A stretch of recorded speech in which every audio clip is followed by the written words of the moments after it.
नमस्कार मित्रांनो, मी आहे Asha Sonawane, founder of Yashdnyan institute and R and D Facebook. या पॉडकास्ट चॅनलच्या माध्यमातून मी घेऊन आले आहे तुमच्यासाठी अशाच छानशा सक्सेस स्टोरीज, ज्या लोकांच्या करता ज्यांनी संघर्षाला घाबरून न जाता आपले स्वतःचे रस्ते बनवले, त्या रस्त्यांवर चालले आणि आपला सक्सेसचा जो गोल होता तो अचीव केला. आज आपण आपल्या पहिल्या एपिसोडमध्ये भेटणार आहोत अशाच एका महिलेला, जिने पुरुष प्रधान संस्कृती असलेल्या या देशाची शेती आहे ही पुरुषांचीच हक्केदारी होती. अशा वेळेस त्याच शेतीमध्ये उतरले आणि त्यांनी मशरूमची आणि रेशीमची शेती करायला सुरुवात केली. अशाच मॅडमांना आज आपण भेटणार आहोत आज आपल्या पहिल्या एपिसोडमध्ये. नमस्कार. नमस्कार, मी कुमारी सीमा रोहिदास पाटील, आताची सौ सीमा धनंजय पाटील. मी प्रॉपर 40गाव तालुक्यातली आहे. मी पिंपरी बुद्रुक या गावाची रहिवासी आहे आणि माझं शिक्षण MA झालेलं आहे. त्याचबरोबर मी नोकरी करत असतानाच एज्युकेशन कंप्लीट झालं. त्यानंतर मी जॉब स्वीकारला आणि लग्न झालं.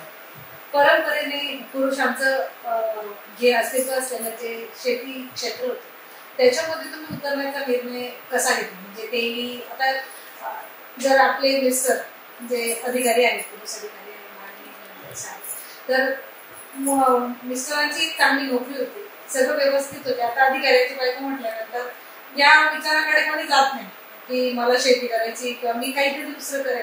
त्या छान तिथे रिलॅक्स असतात. तो अशा परिस्थितीमध्ये तुम्ही नेमकं या शेतीमध्ये उतरण्याचा निर्णय कसा घेतला? मॅडम, माझा हा निर्णय असं झाला की मी लग्नाच्या वेळेस मी जॉब करत होते, हायस्कूलला होते, हायस्कूल टीचर. पण मग लग्नानंतर माझे मिस्टर लॉयर होते, पण त्यांनी MPSC थ्रू ते PSI झाले. त्यावेळेस सासऱ्याने मला सांगितलं आता ऑल महाराष्ट्र तुम्ही फिरणार तर तुला हा जॉब सोडावा लागेल, कारण मी एका संस्थेत नोकरीला होती. तर मग मी तो जॉब सोडला आणि मग साहेबांसोबत नागपूरला गेलो. पहिली पोस्टिंग साहेबांची नागपूर झाली आणि मग तिथून आमचा प्रवास. तिथे पण मी सुरुवातीला क्लासेस वगैरे घेतले, कारण माझ्या मनात खंत होती मला जॉब सोडावा. मग मी तिथे माझे क्लासेस वगैरे घेतले. त्याच्यानंतर मग आम्ही धुळ्यात शिफ्ट झालो. आमच्या तर 4 वर्षांनी ट्रान्सफर होता. धुळ्याहून नंदुरबार गेलो. नंदुरबार डिस्ट्रिक्ट मध्ये विसरवाडीला असताना आम्हाला सासऱ्याने मला प्रश्न केला की आता आपली शेती भरपूर आहे, आमची जवळपास 35-37 एकर शेती आहे, तर मग आता तुम्ही सांभाळा, तुम्ही जवळ आलेले असं. तर मग सुरुवातीला आम्ही नकार दिला की मुलं लहान आहेत माझे असं आणि साहेबांना वेळ नसतो. मग मी म्हटलं ठीक आहे, मग मी करते. मग मी माझ्या भावाला विचारलं काय करू शकतो आपण नवीन काहीतरी. मला तरी म्हणजे निर्णय येत नाही, काहीच मला शेताची कुठलीही काम माहित नाही. काही नवीन असेल तर सांग, आपण करू. दादाने मला प्रश्न केलाय असं. मग माझा भाऊ म्हटला रेशीम शेतीचा आता सध्या विचार करतायत बरेच लोक, मी तो मुलांना भेटलो तर ते चांगल्या पद्धतीने करतायत, तर तू विचार करतो. मग मी जवळपास 1 वर्ष युट्यूबवर अभ्यास केला रेशीम शेतीचा. आणि मग मी काय करायची, युट्यूबवर व्हिडिओ बघायची, तिथे जे मोबाईल नंबर यायचे तिथे कॉल करायची, माहिती घ्यायची आणि नंतर मग आमच्या साहेबांना सांगायची की आपल्याला ह्या गावाला जायचं भेट द्यायला. मग आम्ही दोघं रजा टाकून साहेब माझ्यासोबत यायचे. आम्ही 2 दिवस तिथे व्हिजिट करायला जायचो. मी आंबेजोगाईला गेली, मी फुलंब्री, औरंगाबाद जिल्ह्यात फुलंब्री तालुका आहे तिथे गेली. तिथे मी असं बघितलं की डोंगरगाव कवाड म्हणून एक गाव आहे फुलंब्री तालुक्यात. तर तिथे म्हणजे प्रत्येक एक शेत सोडलं की दुसऱ्या शेतात रेशीमचं शेड मी बघितलं. कारण तिथे म्हातारा आजी आजोबा दोघं मिळून ती शेती करायची. मग आम्हाला एवढं आश्चर्य वाटलं की हे म्हणजे लोक यांना काही बाकी शिकलेले नाही एवढे, पण तरी उत्कृष्ट करू शकतात, तर आपण का करू शकत नाही. मग तिथे मी ते जे रेशीम किड्याचे सगळ्या स्टेजेस मी बघितल्या, सुरुवातीपासून शेवटपर्यंत माल निघेपर्यंत जेवढ्या स्टेजेस असतात त्या सर्व स्टेजेस मी बघितल्या तिथे. आणि तुती म्हणजे रेशीम शेती कशावर केली जाते, तर तुतीची शेती म्हणजे तू आणि ती मिळून करायची शेती. मग मी तिथे ते एक्झाम्पल बघितलं की ते आजी आजोबा दोघं मिळून करत होते. आजी आतमध्ये आळ्यांना पाला टाकणे, आळ्यांची निगराणी करणे, बाबा बाहेरून पाला कापून आणणे, अशा पद्धतीच त्यांचं एकदम. आणि पूर्ण दुष्काळग्रस्त गाव, पण रेशीम हिरवं गाव होतं ते. रेशीममुळे त्या प्रत्येकाच्या घरात महिन्याला पैसा यायचा, म्हणजे त्यांना दुष्काळ काय होता हे जाणवत नव्हतं. मला हा एक चांगला अनुभव आला. मग मी तेव्हा मनाशी ठरवलं की मला आता ही रेशीम शेती करायची.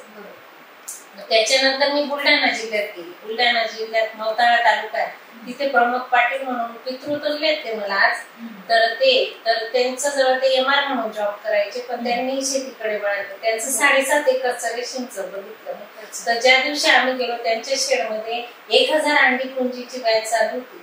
तर ते आणि त्यावेळेस असं होतं की रेशीम शेतीला एक आव्हान होतं की माल विकायचा कुठे. तर त्याला मालाला विक्री होती फक्त कर्नाटक. तर कर्नाटक मध्ये रामनगर मोठी बाजारपेठ आहे रेशीम कोष विक्रीची. तर ते काका तिथे जायचे रामनगरला. तर स्वतःच मग ते 1000 अंडी पुंजीच्या बॅच म्हणून त्यांना 10 क्विंटलच्या वरच माल निघायचा. तर ते घेऊन ते रामनगरला जायचं. तर जाण्या येण्याचा खर्च त्यावेळेस 25,000 लागायचा. आणि रेशीम कोशाला भाव होता 25 ते 30,000 रुपये क्विंटल त्यावेळेस. पण मग 10 क्विंटल माल जर विकतोय आपण तर त्याच्यामध्ये 25,000 त्यांचे जायचे भाडं थोडं असं, तरी ते प्रॉफिट मध्ये होते. मग मी ते सगळा विचार केला आणि मग मी ते स्वतः अप्लाय केलं. बरोबर. आता रेशीमची शेती जसं तुम्ही करायला घेतली, याच्यामध्ये तुम्ही म्हणजे नुसतं करणंच नव्हतं की तुम्हाला ठाम केलं होतं तुम्ही की मला याच्यात उतरायचंय आणि मला हे पूर्ण करायचंच आहे. त्याच्यामुळे तुम्ही तिथे नुसतं युट्यूबला अभ्यास न करता म्हणजे त्यांना फोनवर एन्क्वायरी नाही करता तुम्ही प्रत्यक्ष गेले त्या ठिकाणी त्या लोकांना भेटले आणि त्यांचे अनुभव पण जाणून घेतले की काय नेमकं प्रत्यक्ष काय काम होतं ते सगळं तुम्ही जाणून घेतलं.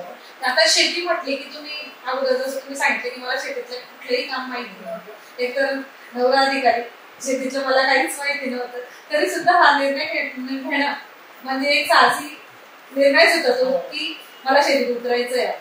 आणि मग जेव्हा शेतीत उतरलं ऍक्च्युअली तर तुम्हाला काय अडचणी आल्या ते की पहिले काहीच नव्हतं आणि तुम्ही उतरल्या शेतीत कशा? मी शेतात गेली. अगोदर मला बांधावर पण चालता येत नव्हतं. माझे मिस्टर स्वतः हसायचे मला, तू चालू शकत नाही, रेशीम शेती करायला चालली. मग आणि पण चॅलेंज आहे तुझ्यासाठी, हळूहळू करशील सगळं. मग मी जायला लागली. मला शेड बांधणीपासून मला खूप त्रास, सुरुवातीला खूप त्रास झाला, कारण ज्या क्षेत्राचं आपल्याला काही नॉलेजच नाही आणि सगळं नवीन होतं माझ्यासाठी. म्हणजे सिमेंट काय, सिमेंटची गोणी किती रुपयाला मिळते, ती कुठे मिळते, काय मिळते, शेड बांधणीसाठी काय लागतं ते मला काहीच माहित नव्हतं. पण आमच्या साहेबांनी मला सांगितलं की तुला हे स्वतः करायचं, तू स्वतः करशील तर तुला याचं महत्व राहील आणि तू ते सक्सेस करून दाखवशील. जेव्हा आपण स्वतः एखादी गोष्ट शून्यापासून सुरुवात करतो तर त्याच्यामुळे आपल्याला सक्सेस मिळतो म्हणजे मिळतो. तर तू कर, मी आहे पाठीशी, तुला काही अडचण आली की मी मदत करेल असं. मग मी प्रत्येक वस्तू स्वतः खरेदी केली, स्वतः सगळं मॅनेज केलं. आणि शेड बांधणीसाठी मी स्वतः 2 महिने तिथे गावाला जायची. जवळपास मी 40गावला राहायची. 40गावून पिंपरी 20 किलोमीटर, ज्युपिटरने जायची 20 किलोमीटर, जायची 20 किलोमीटर यायची सकाळी. आणि एप्रिल मे महिन्याचं ऊन होतं, त्या उन्हामध्ये मी कंटिन्यू टिफिन घेऊन जायची, तिथे थांबायची. माझ्यासमोर मी शेडचं बांधकाम कम्प्लीट केलेलं आहे. आणि मग शेडचं बांधकाम जसं कम्प्लीट झालं तसं मी पहिली बॅच टाकली. तर मी जवळपास 22 जूनला मी पहिली बॅच घेतली, 22 जून 2018ला. आणि मी तुतीची लागवड केली होती 11 फेब्रुवारी 2018ला. म्हणजे आपण ज्यावेळेस तुतीची लागवड करतो त्याच्यापासून 5 महिन्यानंतर आपण पहिली बॅच घेऊ शकतो. मी वेणे पद्धतीने लागवड केली होती. मी जवळपास त्यावेळेस मी क्षेत्र पण खूप लावून टाकलं होतं. सुरुवातीला काही नॉलेज नव्हतं, 7 एकर क्षेत्र लावलं होतं. पण मग मला आणि माझं शेड होतं 24 बाय 80चं, म्हणजे जवळपास 2000 स्क्वेअर फूट शेड.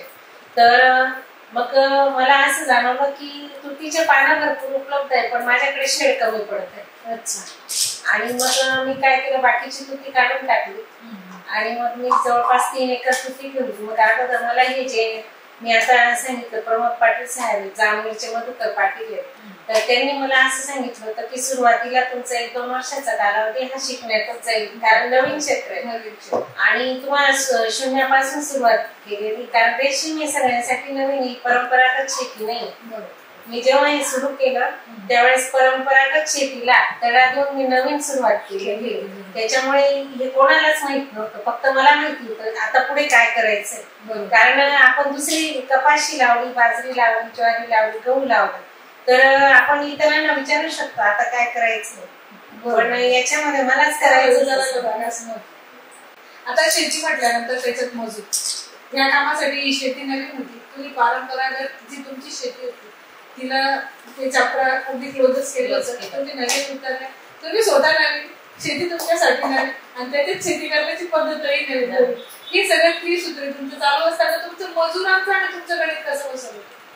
म्हणजे लागवडीला तर मला काही जास्त त्रास नाही झाला. जसं आपण ऊसाची बेणे पद्धतीने लागवड करतो तशी तुतीची लागवड केली. फक्त ऊसाच आपण आडवं टाकून देतो बेणं, उभं पोचायचं. म्हणजे 4 डोळ्याचं बेणं मी घेतलं होतं, त्याच्यापैकी 3 डोळे जमिनीत 1 डोळ्यावर ठेवायचा. एकदा दाखवलं मी म्हणजे मजुरांना आणि मग त्यांनी त्या पद्धतीने लागवड करून दिली. मजुराला काही मला म्हणजे लागवडीसाठी मला काही त्रास झाला नाही. पण ज्या वेळेस मी पहिली बॅच घेतली शेतात, तर हिला पाला किती टाकायचा, तुतीच्या किड्यांना म्हणजे रेशीमच्या किड्यांना पाला किती टाकायचा, तो कसा सुरुवातीला, आता तुम्ही विश्वास करणार नाही, सुरुवातीला आपल्या आपण भाजीला जशी कोथिंबीर कापतो तसंच कोथिंबीरच्या जुडीसारखा पाला त्यांना कापून द्यावा लागतो. कारण ती आळी एकदम म्हणजे मी जेव्हा सुरुवात केली, आता जागोजागी चॉकी सेंटर उघडले. चॉकी सेंटर म्हणजे काय, 1 ते 12 दिवसाची 12 दिवसापर्यंतची आळी तयार करून तुम्हाला रेडी मिळते. तुम्हाला फक्त ती तुमच्या शेडवर 16 ते 18 दिवस सांभाळायची फक्त आणि माल रेडी होतो. पण मी ज्यावेळेस 18ला सुरुवात केली त्यावेळेस माझ्या पुढे चॅलेंज होतं. मला ब्लॅक म्हणजे खसखशीच्या दाण्यासारखी अंडी असतात रेशीमची, तर ते एका असं पेज असतं, त्या पेजवर 50 अंडी असतात. अशी 4 पेजेस, असे मी 6 पेजेस घेतले होते. 300 अंडी पुंजीची बॅच मी सुरुवातीला पहिलीच बॅच मी टाकण्याची. ते माझ्यासाठी सगळ्यात चॅलेंजिंग होतं. कारण जे नवीन म्हणजे मी ज्यांचं गायडन्स घेते ते म्हटलं, मॅडम तुम्ही पहिली सुरुवात करता डायरेक्ट 300 अंडी पुंजीने करताय. आता 100 अंडी पुंजी म्हणजे 66,000 आळी त्याच्यातून निघते. तर मग 300 म्हणजे किती झाली, जवळपास 1.5 लाखाच्या वर आळी मला सांभाळायची होती. आणि प्रत्येक आळी म्हणजे आपलं मुलासारखं किंवा आपल्या बाळासारखं तिला सांभाळायचं असतं. कारण ही रेशीम जी शेती, रेशीमवर जी शेती केली जाते, ही रेशीमची शेती ही अतिशय नाजूक आहे असं बघायला गेलं. पण एकदा तुम्ही त्याच्यात एक्सपर्ट झाले की तुमच्यासाठी ते दररोजचं खेळ होऊन जातं. पण सुरुवातीला खूप आव्हान होते. आणि मग मी ज्या वेळेस सुरुवात कमी हँडल केली, खसखशीच्या दाण्यासारखे ब्लॅक बॉक्सिंग केले त्या अंड्यांना, मग त्याच्यातून आळ्या बाहेर पडल्या, हॅचिंग झाली. हॅचिंग नंतर ते हॅचिंग पण पूर्ण झाली पाहिजे. तर मग ती हॅचिंग झाल्यानंतर मग तिला बारीक कोथिंबीरीच्या पाल्यासारख्या पाला कापून टाकायचं. ते सगळं केलं. 12 दिवसानंतर काय व्हायचं, पहिला मोड 5 झाला, तसे तसे पाल्यांची साईज थोडे जाड पाले, मोठे पाला असं टाकत. नंतर जेव्हा आपला 2, आता याच्यामध्ये जवळपास 5 मोल्ट होतात. हा, तर मग 5वा मोल्ट म्हणजे आळी कोशावर जाणं. मग आता याच्यामध्ये पहिल्या मोल्ट मध्ये ती अंड्यातून बाहेर पडली की त्याच्या 3 दिवस ती पाला खाते. मग ती 4थ्या दिवशी ती झोपते. त्याला मोल्ट बसणे म्हणतात. आणि ती झोपेतून उठली की मोल्ट पास होणे म्हणतात. मग ती 4थ्या दिवशी उठली, झोपेत गेली, 24 तास झोपेत असते. त्या 24 तासानंतर मोल्ट पास झाला, परत 3 दिवस ती जेवण करते, परत ती 1 दिवस मोल्ट मध्ये जाते. 24 तासाचा मोल्ट असतो आणि हे टेम्परेचरवर डिपेंड असतं. उन्हाळ्यात बरोबर 24 तासात मोल्ट पास होतो, हिवाळ्यात थोडा 24 चे 36 तास होतात. म्हणजे 2-3 तास आम्ही 6 तास धरून जातो. तर जसं वातावरण थंड राहिलं तर मोल्ट पास व्हायला थोडा वेळ लागतो. मग आपल्याला ते कळून जातं बरोबर, आपल्या प्रॅक्टिसने किंवा एक्सपिरियन्स नुसार ते हळूहळू आपल्याला आवडत होतं. फक्त बारीक ऑब्झर्वेशन करावं. त्याच्यासाठी मी भिंगाचा वापर करायची सुरुवातीला, कारण आळी फार नाजूक असते. तिच्यावर जेव्हा मोल्ट बसतो तेव्हा काळी टिकली येते बारीक अशी डोक्यावर, आणि ती काय करते, मोल्ट बसते म्हणजे ती तिचं तोंड हे नागाच्या फणीसारखं उंच करून उभी राहते. अर्धी पोझिशन मध्ये उभी, तिचा अर्धा भाग पानाला लटकलेला असतो ना, अर्धी उभी असते. त्यावेळेस संपूर्ण आळ्या पानावर येऊन नागासारखी फणी करून उभ्या असतात. त्यावेळेस मोल्ट बसलेला आहे, ती हालचाल करत नाही, ती झोपलेली असते. आणि ज्या वेळेस ती हालचाल करायला सुरुवात करते, तिला पानं म्हणजे पत्ता पाहिजे असतो खाण्यासाठी खाद्य, तर त्यावेळेस ती टिकली पडून जाते. म्हणजे जशी सापाची कात निघते तशी हिच्या अंगावरची कात निघते. आणि मग ती जोमाने त्या पाला खायला सुरुवात. असं 3-3 दिवसाचे 4 मोल्ट असतात. 4था मोल्ट पास झाला की ती कंटिन्यू 6 दिवस खाते. आता बघा, कोथिंबीरीच्या जुडीपासून सुरुवात केलेली, नंतर 6 गाडे पाला लागतो. 6 गाडे, 6 बैल गाडे पाला लागतो. आणि आता दुसरा मोल्ट पास झाल्यानंतर 1 फुटाची फांदी टाकतो. चौथा मोड पास झाल्यानंतर आम्ही डायरेक्ट 5-5 फुटाच्या फांद्या टाकतो. अच्छा. आणि 5 फुटाची फांदी तुम्ही सांगा सकाळी 8 वाजता जर फिडिंग झाली 12 वाजता पूर्ण पाला संपून जातो, फक्त काड्या शिल्लक राहतात. इतके हुशार आहे रेशीम किडा की एका साईडने पान खायला सुरुवात करतो तो बरोबर शेवटच्या टोकाला संपतो. परत असं सुरुवात परत असं म्हणजे त्याची ती पोझिशन शेवटच्या टप्प्यात जर आपण शेडमध्ये गेलं तर फक्त ते चरचर आवाज ऐकायला मिळतो, म्युझिक सारखं वाटतं आणि त्याच्याकडे बघतच राहावं असं वाटतं. म्हणजे शेवटच्या मोठला तर मला शेडमधून निघावं असं वाटत नाही. बरोबर बरोबर. तो त्याचा लाईफ सायकल एक फुलपाखरासारखं आहे. बरोबर. म्हणजे आता मग 6 दिवस पाला घातला की जो 5वा मोठ येतो ते मग ती धागे सोडायला. बरोबर. मग तिच्या तोंडातून आपल्याला चमकीचे धागे दिसायला लागतात, चमकणारे धागे दिसायला लागतात. मग कापसासारखं बारीक असं सूत दिसायला लागतं. मग आपण समजायचं की आता ही रेशीम किडा कोशावर जातो. मग चंद्रिका नावाची जाळी असते नागमोडी आकाराची, ती जाळी आम्ही पूर्ण याच्यावर टाकून देतो. रॅकेट माझी तर माझं जवळपास 5x70चे रॅकेट असे 5 स्टेप आहेत. एका साईडला दुसऱ्या साईडला 5 स्टेप. तर मग त्याच्यावर मी चंद्रिका नावाची जाळी असते ती टाकली की जिचं पोट भरलंय, जी उपाशी ती पालाखाली असतो आणि जी उपाशी जिचं पोट भरलंय ती वर येते आणि तिचं गुंफणं चालू करते. नागमोडी म्हणजे असं नालाकृती आकार असतो, म्हणजे इकडून उंच मध्ये खोल. तर त्याच्यामध्ये ती बरोबर तिला सपोर्ट मिळतो, ती बरोबर गुंफते. असं इकडून तिकडून मान हलवते आणि मान हलवण्याची प्रोसेस जसं टेम्परेचर वाढतं म्हणजे 8 वाजता ऊन पडलं की टेम्परेचर वाढतं आणि तिचा स्पीड जबरदस्त वाढतो. हो का? आणि याच्यामध्ये मजुरांची संख्या कशी लागते? मजूर आता सुरुवातीला एक मजूर हँडल करून घेतो 4था मोड पास होईपर्यंत. पण 4था मोड पास झाला की मजूर जास्त लागतात. म्हणजे बॅच आपली कितीची आहे त्याच्यावर डिपेंड आहे. तर 2 मजूर मी लावते. म्हणजे पहिला एक मजूर त्याला ऍड 2 मजूर 3 मजूर बॅच हँडल. तुम्हाला जसं शेती सुरुवात केली तेव्हापासून मजूर तुम्हाला इझी भेटून गेले या कामासाठी, कारण ती शेती नवी होती ना. आणि नाही सुरुवातीला मला चॅलेंज आलं, कारण ती आई ज्या टप्प्यात मोठी होती तेव्हाच मला जास्त मजूर लागायची. सुरुवातीला तर मी आणि एका मुलाला असं आम्ही करून ऍडजस्ट केलं सुरुवातीच्या बॅचला.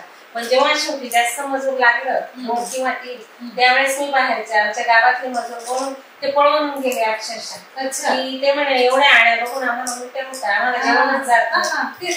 तर ते पळून गेले. मग मला स्वतः काम करावं लागलं. मग माझा भाऊ आला मदतीला आणि भावाने मला मदत केली. आम्ही दोघांनी ती पहिली बॅच हँडल केली. तर ते करण्यासाठी ना कारण हे फक्त रिझन्स हे फक्त नावालाच असतात, पण आपण खरोखर ती गोष्ट करायची ना तर मग करायचीच आहे. तर त्याला कुठलंही बॅरियर तुम्हाला थांबू शकत नाही. आणि हे तुमच्या स्टोरीमधून आम्हाला नक्कीच दिसतंय की तुम्ही प्रत्येक स्टेपला येणारं जे तुमचं चॅलेंज होतं त्याला खूप सुंदररित्या तुम्ही हँडल करत होते आणि पुढे पुढे जात होते. तर शेतीत होते पण शेतीचा माल निघाला आणि त्याला सेल करणं ही पण एक स्किल आहे. आणि हे जर आणखी नवीनच बाजारपेठ यायला लागते तर हे कसं जमत होतं? आता मी सुरुवातीला आताच सांगितलं की रामनगरम एकच बाजारपेठ होती. पण माझं लग्न असं झालं, मी जसं जसं रेशीम क्षेत्रात पाऊल टाकलं आणि जसं पुढे सरकार गेली तसं महाराष्ट्र सरकारने जालन्याला पहिलं रेशीम मार्केट ओपन केलं एप्रिल 2018 आणि माझी बॅच निघाली जून 2018. मी 22 जूनला बॅच शेडवर आणली आणि 27 जुलैला मी माल पहिला विकला. तर म्हणजे अंड्यापासून तर कोशापर्यंत मी माल तयार पूर्ण 1 महिन्याचं लाईफ सायकल झालं. आणि पावसाळा होता, थंडी वाढली होती, त्याच्यामुळे 5-6 दिवस लेट झाली बॅच. मग मी आताच सांगितलं याच्यावर टेम्परेचर खूप मोठा परिणाम करतो. तर याच्यामध्ये शेडच्या आतलं पण टेम्परेचर आपल्याला 30 डिग्री ठेवावं लागतं आणि आर्द्रता जी ह्युमिडिटी असते ती 80 डिग्री म्हणजे 80 पाहिजे आर्द्रता. मग ज्यावेळेस मी 27 जुलै 2018ला माल मार्केटला नेला 1 वाजला होता. मला मार्केट 11ला चालू झालं होतं. त्यावेळेस रेशीम एवढं नव्हतं, खूप ठराविक शेतकरी करायचे. तिकडेच जालना आणि औरंगाबादकडे थोडं जास्त शेतकरी करायचे. तर 20-25 शेतकरी आलेले होते माल घेऊन. त्यांचा माल बीट लागलेलं होतं, माल झालेला होता. म्हणजे मार्केट आवरण्यात आलं होतं 1 वाजेपर्यंत. मी गेली मार्केटला तर भावाला घेऊन गेली. मी म्हटलं मी येत नाही भाऊ, म्हटलं अशी 10 वर्ष तर पुढे कधीच जाणार, तुझं मी दाखवतो तुला मार्केट. मग तो माझ्यासोबत आला, आम्ही गेलो. तर सगळे जेंट्स होते, मी एकटी लेडीज होती. मला फार भीती वाटली सुरुवातीला. पण जे मार्केट कमिटीचे लोक होते की कोण आलं आणि माल तर व्यापारी कसे असतात, लांबून माल ओळखून घेतात. व्यापाऱ्यांनी बघितलं अरे माल तर एक रेटचा दिसत, आणि मी स्वतः सॉर्टिंग केलेलं होतं मालाचं की माझा माल ए ग्रेडचा होता. माझं ए ग्रेड म्हणजे काय, 500 ते 550 ते कपून सिल्क कपून जे असतात ते 1 किलो मध्ये आले पाहिजे. अच्छा, म्हणजे त्याला ए ग्रेड मिळतो. तर माझं ते ए प्लस होतं, माझे 500 कपून आलेले होते. तर ते आणि व्यापाऱ्यांची नजर असते, त्यांनी नजरेवर ओळखलं की माल अतिशय चांगला, ते लगेच आले. आणि भाऊ आणि आमचा सरदार होता, ते गाडीतून माल उतरवतात तेवढ्यात ते आले आणि माझं जवळपास त्यावेळेस 2 क्विंटल 57 किलो माल आला होता. माझं पहिली बॅच 300 आली तुमची. तर तो माल कमी निघाला होता त्या मालाने, म्हणजे 300 ला 3 किलो पहिलीच. आणि आपण लॉ ऑफ अट्रॅक्शन म्हणतो ते की तुम्ही बॅच पहिली घेतली आणि जे फक्त रामनगरला मार्केट होतं तुमचं सिक्रेट इतकं सुंदर वर्क झालं आणि तुमची पहिली बॅच आली आणि महाराष्ट्रामध्ये मार्केट पण सुरू झालं त्या गोष्टीचं. तर ज्याची खरोखर प्रामाणिकपणे काम करण्याची इच्छा असेल ना त्याला हे सगळे रस्ते बनत जातात ऍक्च्युअली पुढे जाऊन. तर याचं हे उत्तम उदाहरण आहे की आपण एखादं काम करायला सुरुवात केली तर रस्ते भेटतात आपल्याला. या पूर्ण जर्नीमध्ये असा कुठला क्षण जेव्हा खूप तुम्हाला आनंद झाला आणि खूप भारी वाटते की बरं झालं रेशमचं शिकलं? म्हणजे माझी पहिली बॅच मिळाली तो माझा सगळ्यात आनंदाचा दिवस होता. सक्सेस बॅच घेऊन मी जेव्हा मार्केटला गेली, सगळ्यांनी माझं कौतुक, मी तर कधी विचार पण केला नव्हता मला कोणी बुके देईल आणि माझं एवढं कौतुक होईल. कारण मी जसं रेशीम स्टार्ट केलं होतं सगळीकडून निगेटिव्हच ऐकायला येत होतं. कारण उष्णता आहे, सक्सेस होणार नाही, आणि अधिकाऱ्याची बायको आहे, 2 दिवस हाऊस करेल, बसेल शांत, अशा प्रकारे तोंडावर बोलायचे लोक. पण मी दुर्लक्ष केलं. म्हणजे यांनी सांगितलं मला की दुर्लक्ष करायचं, तुला करायचंय म्हणून करायचंय आपल्याला, आणि ज्यावेळेस तुझं नाव होईल त्यावेळेस हेच लोक येतील. तर आज तीच परिस्थिती झाली. म्हणजे आपल्याला जर एखादं काम करायचं असेल आणि फक्त आपण ठरवलंय आपल्याला करायचंय, लोक तर सुरुवातीला आपल्याला नाव ठेवतीलच. कारण तुम्ही एखादी नवीन गोष्ट घेऊन येताय, नवीन रस्ता, नवीन गोष्ट जगाला दाखवताय, ती करताना अडचणी खूप येतील, तुम्हाला खूप निगेटिव्ह गोष्टींना सामना करावा लागेल. पण जेव्हा तुम्ही सक्सेसफुल होतात, जेव्हा तुमचं नाव होतं आणि ती गोष्ट जेव्हा तुम्ही इमानदारीने मेहनत करत ती त्याचे योग्य टार्गेट तुम्ही अचीव करतात, तर तेव्हा हेच तुम्हाला डोक्यावर सुद्धा घेते. आणि याचं एकदम उत्तम उदाहरण या ठिकाणी सीमा पाटील मॅडम आहे. आणि आपल्या लाईफ मध्ये पण आपण ह्याच पद्धतीने, आपल्याला जर एखादी गोष्ट करायची असेल तर आपण सुद्धा ह्या पद्धतीने पुढे जाऊ शकतो. निगेटिव्ह जे लोक बोलतात त्यांच्याकडे आपण लक्ष न देता आपण काय करतोय, आपल्या मेहनतीवर आणि आपल्या निर्णयावर नक्कीच विश्वास ठेवला पाहिजे. तर बिलकुल यश हे आपलंच असतं. येस. आता हे झालं सगळं रेशमच्या बाबतीत. अजून एक शेड आहे आपला मशरूमचा, ती सुरुवात कशी झाली? ती सुरुवात अशी झाली, आता कोरोना आला आपला 21 मध्ये, 20-21 कोरोना. तर माझ्या पुढे चॅलेंज होतं माल विकायचा कसा. कारण रेशीमचा माल हा आपण काढल्यानंतर तो माल म्हणजे कोश, जेव्हा आळी कोश टाकते तर कोश बनवायला 6 दिवस लागतात. तर 7व्या ते 8व्या दिवशी माल काढावा लागतो, मार्केटला न्यावा लागतो. तो जास्तीत जास्त तुम्ही 12 दिवसापर्यंतच माल विकू शकता, 7 ते 12. कारण 12 ते 13व्या दिवशी त्या आळीला मध्ये त्या आळीचा मधला ज्यूस पूर्ण तिने सिल्क बनवलेला असतं. तर आतमध्ये ती अगदी खारीकची बी असते ना, आपली खजूरची बी तेवढी झालेली असते. तर तिला डोळे फुटतात, पंख फुटतात आणि ती त्या कोशाला छेद करून बाहेर पडते. आणि बाहेर पडली की ती जर फिमेल असेल तर अंडी घालेल, मेल असेल तर ती कुठेतरी एका ठिकाणी स्टे करते आणि ती एक्सपायर होते. तिचं लाईफ सायकल तेवढं आहे. तर मग माझ्या पुढे चॅलेंज होतं, जर बॅच घेतली तर मार्केट बंद. कारण तेव्हा जाण्या येण्याची सुविधा बंद झालेल्या होत्या, सगळे रस्ते बंद होते, सगळं बंद होतं.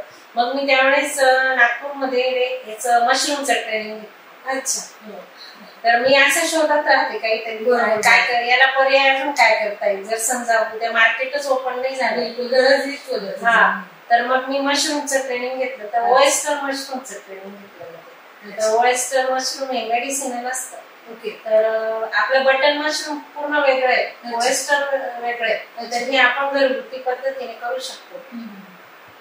तर मी 1 दिवसाचं ट्रेनिंग घेतलं. 1 दिवसाच्या ट्रेनिंग सकाळी 7 ते संध्याकाळी 7, 12 तासाचं ट्रेनिंग होतं आमचं. त्याच्यामध्ये मशरूमच्या बीज रोपणापासून तर मशरूमचं कल्टिव्हेशन पर्यंत सगळं दाखवलं आम्हाला आणि स्वतः करायला लावला मला. एका दिवसात पूर्ण ट्रेनिंग होतं? हो, पूर्ण होतं. म्हणजे ट्रेनिंग देणारच यंग मुलगा आहे नागपूरचा. त्याने इतकं सुंदर मॅनेज केलेलं होतं की बीज रोपण करताना इथे म्हणजे असे कंपार्टमेंट होते त्याची घरातच. आणि इतकं सुंदर आम्ही 25 लोक होतो त्या दिवशी ट्रेनिंग घेणार. तर मग मी तेच अप्लाय माझ्या इथे क्वार्टरला केलं. आमचं गव्हर्नमेंट क्वार्टर होतं नागपूरला रविनगर मध्ये. तर मी 1 किलो स्पॉन पासून 7 किलो मशरूम मिळवले. अच्छा, म्हणजे ट्रेनिंग एका दिवसाच्या ट्रेनिंग नंतर लगेच तुम्ही शेतीला सुरुवात केली? अच्छा, म्हणजे तुम्हाला जर कोणाला करायचं असेल मशरूमची शेती करायची असेल तर तुम्ही 1 दिवसाच्या ट्रेनिंग नंतर सुद्धा आपली स्वतःची शेती तुम्ही स्टार्ट करू शकता. म्हणजे किती सुंदर. आणि आपल्या घरी जी जागा अवेलेबल असेल त्या जागेत आपण करू शकतो. खूप काही जागा लागत नाही. तुम्ही 5 बाय 5च्या रूम मध्ये करू शकता, 10 बाय 10च्या रूम मध्ये करू शकता. अरे वा, किती म्हणजे सोपं आहे. त्याला असं काही खूप लागत नाही. फक्त तुम्हाला त्याची काळजी एकच घ्यावी लागते, टेम्परेचर मेंटेन ठेवावं लागतं. तर मग आपल्याला व्हेंटिलेशन आणि टेम्परेचर एवढं खूप म्हणजे नॉर्मली आपण आता सगळेजण बटन मशरूम जे ते थोडं कॉस्टली आहे. हे वेस्टर्न मशरूम जे मेडिसिनल आहे हे थोडं स्वस्त आहे.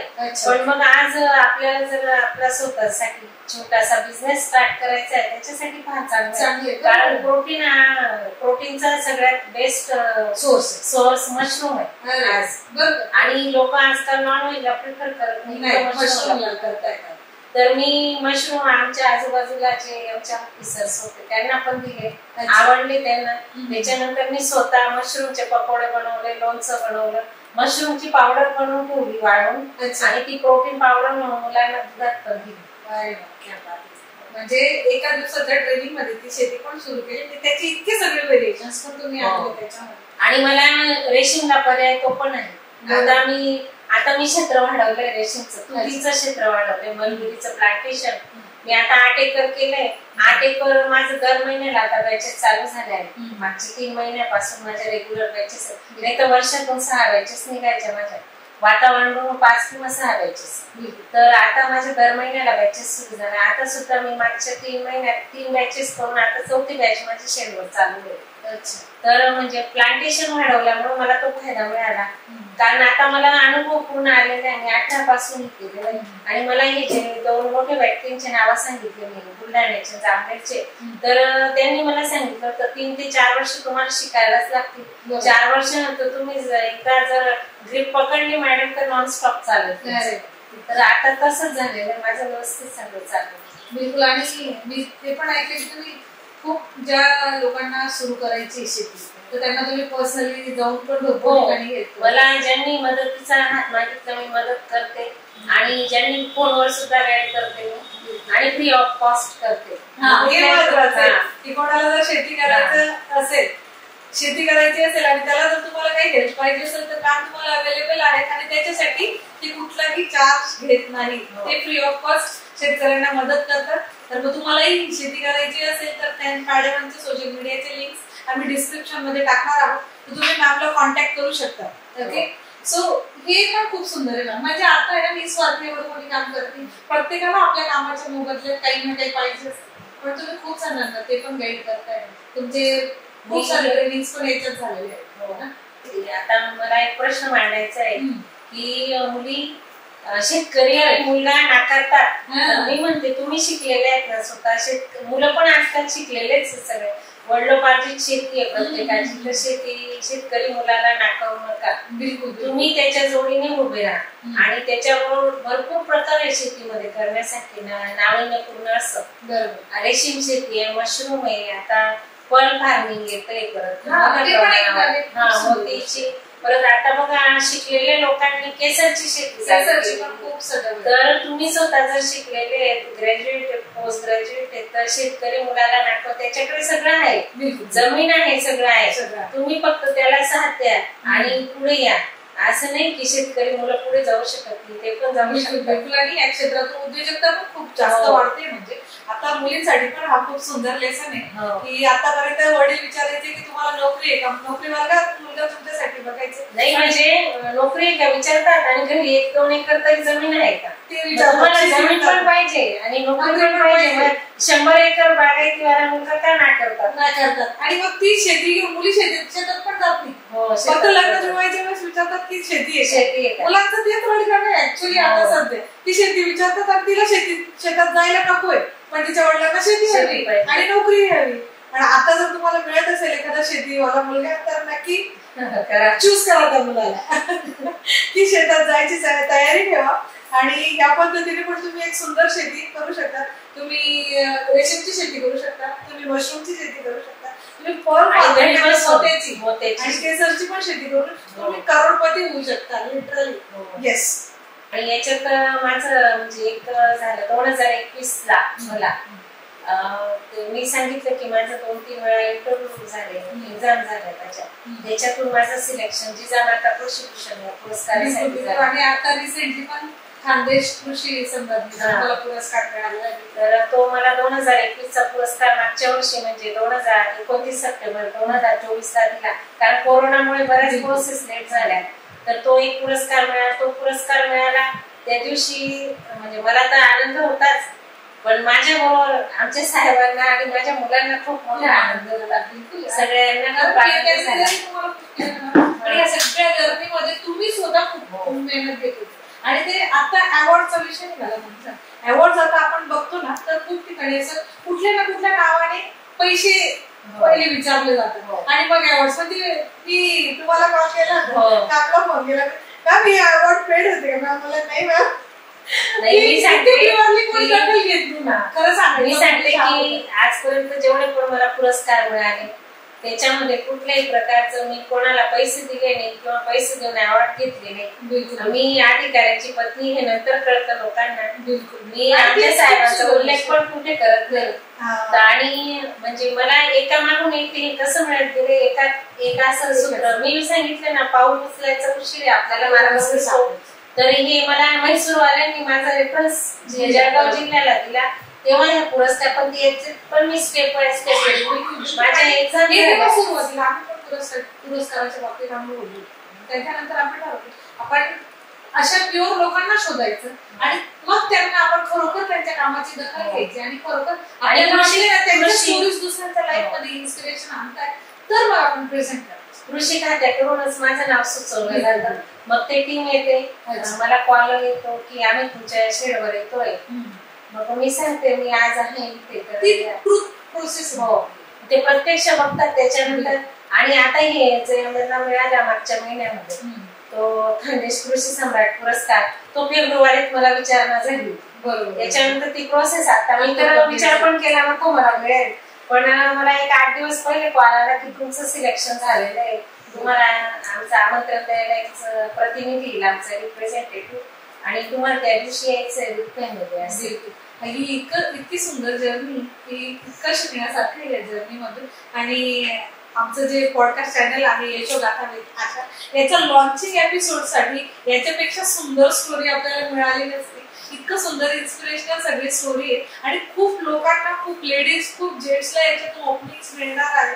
खूप तुम्हाला मार्ग याच्यातून दिसणार आहेत, ओपन होणार आहेत. तर नक्की याच्यातून प्रेरणा घ्या. या होत्या सीमा पाटील मॅडम, ज्यांनी रेशीम आणि मशरूम शेतीमध्ये तर स्वतःचं नाव गाजवलेलंच आहे, पण आता नवीन परत पर्ल फार्मिंग आणि केशरची शेती घेऊन येत आहेत ना. आणि मॅमच्या मदतीसाठी तुम्हाला काहीही हेल्प लागत असेल तर नक्की आमच्याशी संपर्क करू शकता. आम्ही डिस्क्रिप्शन मध्ये मॅमचे सगळे डिटेल्स टाकणारच आहोत. तर अशाच अजून खूप भन्नाट स्टोरीज आपण, सक्सेस स्टोरीज आपण तुमच्यासाठी घेऊन येणार आहोत. सो त्या ऐकण्यासाठी, त्या बघण्यासाठी या चॅनलला नक्की फॉलो करा, सबस्क्राईब करा, लाईक करा, शेअर करा. आणि या सगळ्या डिटेल्स मॅमच्या तुम्हाला डिस्क्रिप्शन बॉक्स मध्ये आहेत. So keep growing, keep learning. Thank you.